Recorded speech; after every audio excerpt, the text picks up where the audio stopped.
Good evening. Welcome here to ABC4 News at 10 o'clock. I'm Sarah Murphy. And I'm Brian McElhatton. We want to thank you for joining us tonight. The age of influencers has now made its way into politics. Senate candidate Caroline Gleich says she makes her money as an influencer, and current federal election law doesn't account for that modern career path. Our Jordan Tracy has more from Gleich and whether something like this has come up before. Hey, Jordan.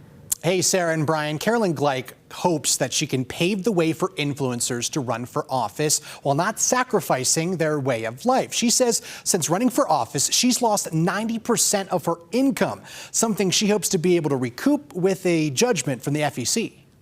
It caused a lot of brands to cancel contracts or to not sign them. So yeah, it's been a real challenge. Senate candidate Caroline Gleich says she makes her living as an influencer.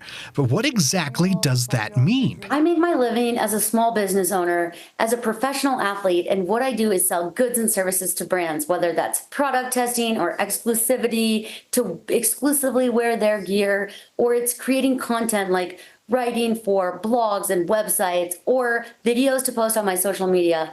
Gleich is asking the FEC to make an advisory opinion over whether she can make up those losses through her campaign committee in the 20 days after her candidacy, and also be able to appear in commercial advertisements in the 90 days around the election. Damon Cann, a political science professor at Utah State University, says these conflicts aren't completely unusual, but celebrities who run for office normally deal with the FCC about equal airtime. Biggest example, former President Donald Trump. There were concerns and questions about whether Donald Trump could continue appearing in The Apprentice when he was running for president.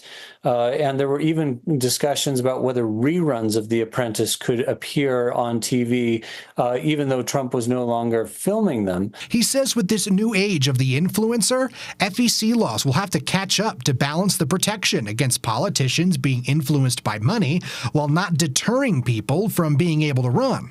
It's going to be a tricky balance to make, but I do think it's time to figure out a way to walk that line and make it possible for folks to run for office, even with this kind of background.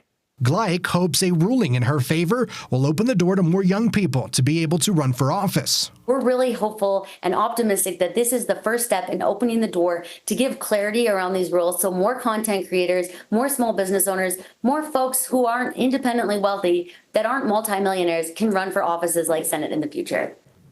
Now, an interesting point made by Professor Cann is when the Federal Election Campaign Act was passed in the 1970s, nobody anticipated that work could look like what it looks like for many people today. So very interesting, modern times changing the way we think about campaign finance. Live in the studio, Jordan Tracy, ABC4 News. Back to you.